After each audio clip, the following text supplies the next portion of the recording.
So sana po sa pagkakataong ito, itaas naman natin, magkaisa tayo para sa dignidad natin bilang isang Pilipino. Ano ba ang motto ng mga kapulisan? Diba? To serve and to protect. Huwag niyong sasagalin ang taong bayan. Tama! Alalahanin niyo,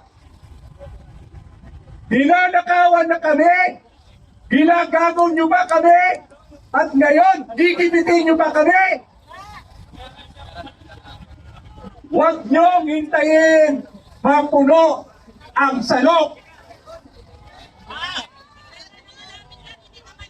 Matagal na kaming nandito, disiplinado kami rito, malinis ang kapaligiran, protektado, at kung ano meron kaming pagkain dito, sinishare namin sa inyong mga pulis. Tama!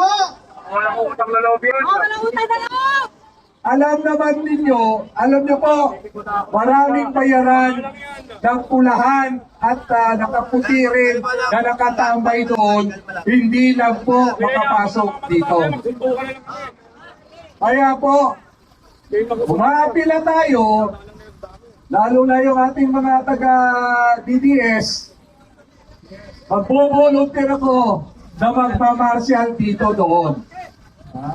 Sasamahan namin kayo, pero uulitin ko, hindi kami papayag na merong mang-aapi pa sa mga taga rito.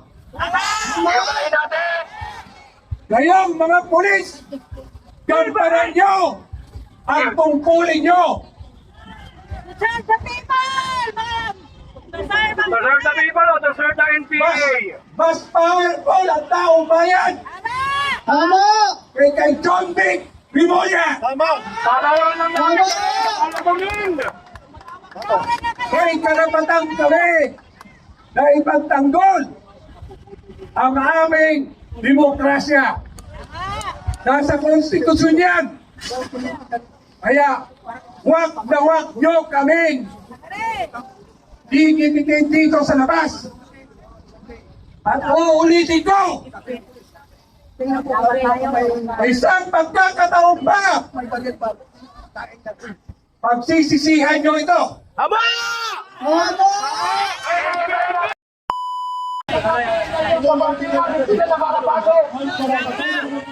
Abante! Ayaw mo kante! Abante mga kababayan! Ang mga kapatiran hindi na nila pinapapasok. Buksan po natin ang sinasara nila.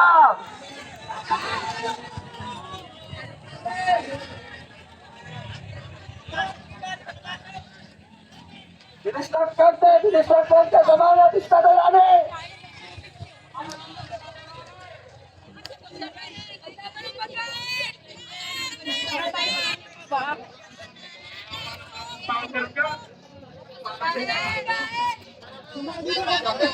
Perfect na lang ang pagkain para sa mga naririto. Hindi pinagkakain pa. Ano ba naman yan? So yung mga kababayan ko, Promex pa ulit tayo para sa mapayapang pag-uusap na ipasok ang ating pagkain na pangungunahan po ni Tatay Rani. Tingnan natin ngayon mga ma'am sir. Ayan. Gumagano na, wag daw! Ano? Wag daw, wag! Anong wag? Gumagano na siya, gumagano na.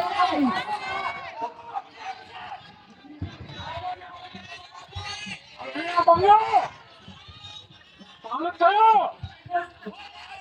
Pinalapan niyo! Ito ka na lang! Maka-skendingan!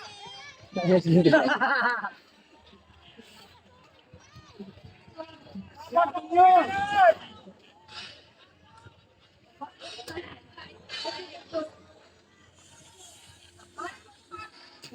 Ayaw na! Bumagay!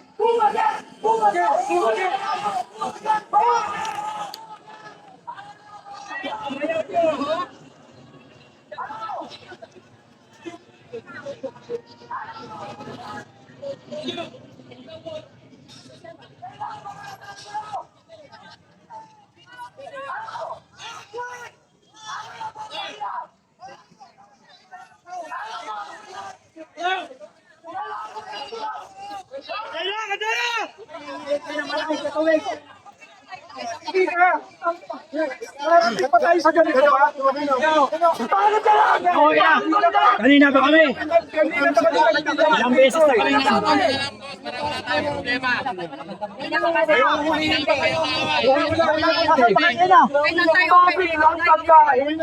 Pagkain lang, ayaw niyo papasukin. Bakit? Okay na.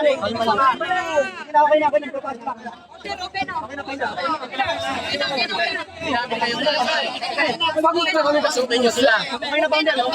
Pasukin naman ninyo. Yung pagkain niyang para sa lahat yan. Okay nga. Papasukin naman. Hindi naman ganun. Ako may ulihin pa kayo. May pinusasamba ka na. Sige na. Mga kapatiran niyang nandyan. Sige, okay na. Sige na, wala nang paglalabanan. Okay na. Kami mapayapa kami. Okay na. Balik na. Tara na. Balik na. Salamat kayo. Ilabas nyo ang tunay na mata ng balita.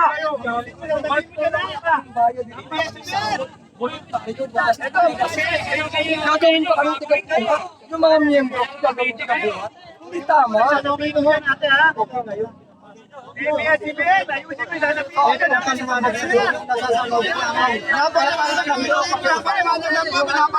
Para alam nyo rin na kami magsasakripisyo sa bayan.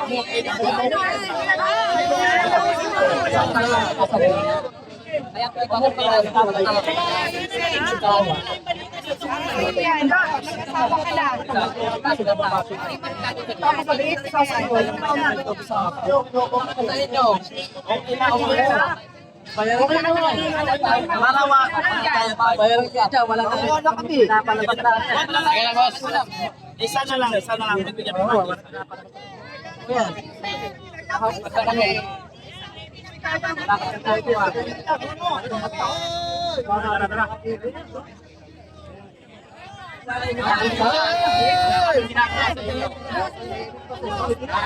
Ginagawa, may sinasabi ka naman. Baka naman ito. Labas ka na to. Nakakaya naman sa'yo. Oo, babalik tayo yung kwento. Labas naman! Nakakalatin ka ba dito eh? Labas na! Labas ka na! I-interview ka pa, ano yung interview mo? Ayan o. Ayan yung reporter o. Ayan o. Ano?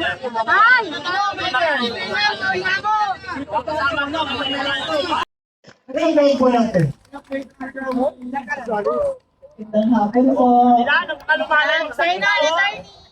Magandang hapon sa lahat ng nandito at nakikibaka sa ating bayan. Sa mga issue tungkol sa ating bayan, sa issue ng governance, sa issue ng paggastos ng pera natin. Pero bago ang lahat, natingin naman po natin ang magigiti na alagad ng batas na nandito din para siguraduhin ang peace and order. Magandang hapon po sa inyo, sa mga magigiting natin na PNP na nandito ngayon para ito. Maraming salamat po sa inyong servisyo. Alam namin na nandito din kayo para sa amin. Thank you, Attorney Trixie, for the courtesy extended to our uniformed services lalo sa atin. Sa Eric pala eh. Ito pala ako nag-hide. Attorney Trixie.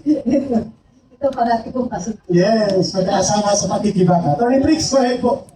Kahapon, ewan ko kung naalala niyo, kahapon, ito kanina pala, sinabi ni Senator Alan Peter Cayetano, sa mga panahon ngayon, hindi lang pala pera ang ninanakaw, pati pwesto. Yes. Ganun yung mga nakikita natin mangyayari ngayon. Sa mga panahon ngayon, kapidangal ng ordinaryong mamamayan na nanakaw na din sa atin. Kasi tignan ninyo, mayroon tayong gobyerno, binabayaran natin ng buwis, pero inasikaso ba nila ang taas ng presyo ng pagkain? Hindi.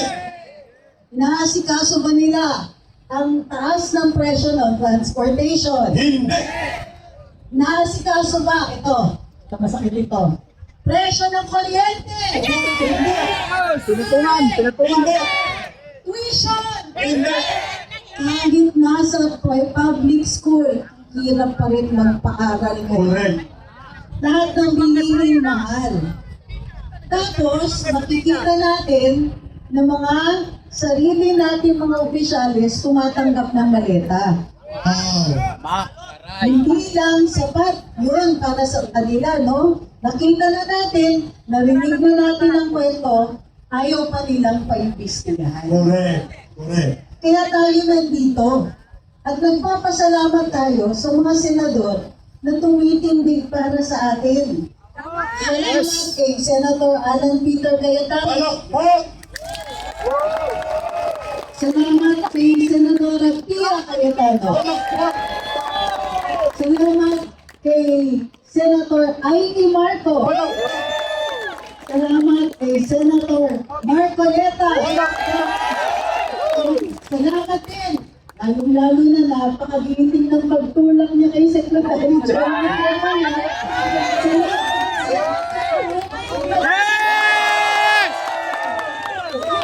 Ang mga senador natin, magpapitapang na dumating sa araw na ito. Pero, ay, meron din mga nandito, no, napakahalaga. Kayo. Kaya, parang ko natin mag-isa nito. Nandito kayo. Kasi sa totoo lang, kung hindi kayo naririnig, kung hindi kayo nakikita, walang maniniwala na galing tayo. Walang naniniwala na may pakialam tayo sa ginagawa ng ating mga opisyalis. Ang hinihiling natin patas na investigasyon. Hindi natin sinasabi na automatic kung ba't may maleta, kriminal na. Although ganun nga yung itsura. Pero, dapat imbestigahan. Bakit ayaw nilang pagbigyan? Diba dapat nagtatanong tayo, bakit yung mga unang nakasuhan, katakataka na sa majority ng Senado? Bakit sila lang? Bakit sila? At bakit kailangan takutin ang ilang mga senador? Ayun! Kakasuhan sila. Pero hindi lang po senador ang kinakasuhan. Pati kami. Tama! Andito ba siya? Classmate! Classmate! Oo. Alim na kaso. Ito na ba ulit yata apat? Pili ang dalawa. Pili ka, hindi mo na sa NBI. Madami po kung sa NBI basahan. Sorry. Yan talaga yung bakas ng dangal eh. At ang masama niyan, pati yung karapatan natin magsalita at magpahayag, yung kaisa-isang pinakamahalagang karapatan ng ordinaryong mamamayan para ipaabot sa mga mandarangkong sa gobyerno na alam natin yung ginagawa nila at hindi natin ito papalipas. Yun pa ang kinukuha sa atin. So, iba sa social media, ilang beses ka na natanggalan ng account, Kyrie? Dalawa na. Pangatlo na yun. Ilang beses ako, na-hack ako. Isang beses. Tapos, araw-araw yata meron kami bagong kasalanan sa Facebook. Ay, hindi ako nagmamahal. Hindi ako nag-aakusa ng walang ebidensya. Pero kahit paano, galit pa rin. At ito yung katakataka. Wala naman tayong hinihingi na illegal. Yes! Wala ka. Ang hinihingi natin, investigasyon. Maayos na serbisyo. Maayos na paggastos ng buwis ng bayan. Pero bakit parang tayo pa yung tinatrato na rebelde? Ito ba? Yung tunay na mga lumalaban sa gobyerno, gamit pa pera ng gobyerno, aba sila nakaupo. Wow! Kakampi pa ng mga nakaupo. So, paano magiging patas? Tayo, ang hinihingi natin, maayos na paggastos ng buwis na binabayad natin. Buwis na pinaghirapan natin. Buwis na maayos natin kinita. Buti sana kung napakaliit ng binabayad natin, okay lang. Pero, nakikita nyo kung gano'ng karaming buwis ang binayad natin, eh may isa daw na dineliver yung mga Marines na 44 na maleta. Wow. Isang delivery yan, 44. isang tao. Grabe! Ano yung 44 maleta? Ang isang malaking maleta, 60 million ang laman. Diyos Dio. Mama Mia. So bakit pinapagkait sa atin ang investigasyon? Bakit ipinagkakait sa atin na makaupo yung mga senador na hinalal naman natin at maayos na silang nakakonstitute ng mayorya ng Senado? Yes. Ano ang tinatabon nila sa atin? Ayaw nila ako ni pabuksan ng Sa totoo lang, akala natin yung kawayan dyan sa Senado, dahil sa impeachment ni BP Inday. Hindi! Wala. Hindi lang pala yun. Kasi mahalaga pa rin yan eh. Alam natin, ngayon, kulang ang mga senador para i-convict si BP Inday. Correct. Ba't pinaglalabanan pa rin yung liderato sa Senado? Kasi nga, ayaw nila sana na sina Senator Marcoleta, si Senator Pia, at si Senator Jinggoy na umupo sa Blue Ribbon Committee. Bakit kaya? At bakit ang aga? Alam mo yung kaso ni Senator Jinggoy? Kung kahit ito nag-umpisa yung kaso niya, 2025. O, diba? Last year lang. Bakit ang bilis? Tingnan ninyo, may mga kaso ang ilang mga kongresista. May mga pangalan na nababanggit ng ibang mga saksi. Pero bakit sila hindi pa nakakasuhan? Yes. So, isa yun ang hinihingi natin. Kaya importante na nandito kayo. Maraming salamat at nandito kayo. Tandaan ninyo kung gaano kahalaga kayo. Bawat isa sa inyo mahalaga. Ang boses ninyo mahalaga. Kasi kayo yung nagbayad ng pinambabayad. Di yung sa mga kongresista at ibang mga opisyalis na ang saya-saya nakakatanggap ng maleta. Sa ating galing yun. Buwis at dugo Yung at pera pawis. na yun, atin yun. O, tama, di ba? So, kaya, hindi lang dapat kayo yung nandito. Lahat ng tao na nagbabayad ng buwis, at lahat tayo, maging kung meron man trabaho o wala, nagbabayad tayo ng buwis. Kasi pag bumibili kayo ng candy, May buwis. may VAT. Pag bumili kayo kahit posporo, ako, malaki pag bumili kayo ng sigarilyo. Bili kayo ng at minsan kailangan din natin uminom. Pag bumili kayo ng emperador, may bulls yan. Sunday night, may bulls yan. Tuba na niya tawag na attorney. Tuba. Ay sana. Ay, inis na yata ako pagka tinaos nila pati ba? Lambanog may buwis. Lambanog may bulls. So, yung galit ninyo, tama yung galit na yan. Mayroong galit na nakakasura. Pero mayroon ding galit na nakakaayos. Yun. Mayroong galit na nakaka-rescue sa atin. Ano? Nasasalba sa atin. Yan ang galit na pinapakita ninyo ngayon. Hindi kailangan na nagsisigaw tayo para marama nilang galit tayo. Pero importante na nagsasalita tayo, nagpapahayag, at nagpupulong katulad ng ginagawa dito ngayon para alam ng ating mga namamangala sa gobyerno na hindi na tama ang ginagawa nila. Aba, mamimiyasa sila kung papabayaan nyo yan. Papabayaan ba natin yan? Hindi. Hindi pwede. Paano mga anak nyo? Paano mga apo? Yung mga batang musmos ngayon, hindi nila alam na sa ngayon, okay pa yung buhay nila. Pero bigyan niyo ng ilan pang taon, lubog sa utang ang Pilipinas. Ang mahal ng binabayad natin sa krudo.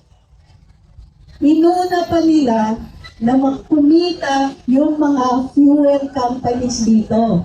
hinayaan nila na hirap tayo magbayad ng higit na 100 piso para sa 1 litro ng krudo. Inuna nila yung kita ng mga mayayaman na.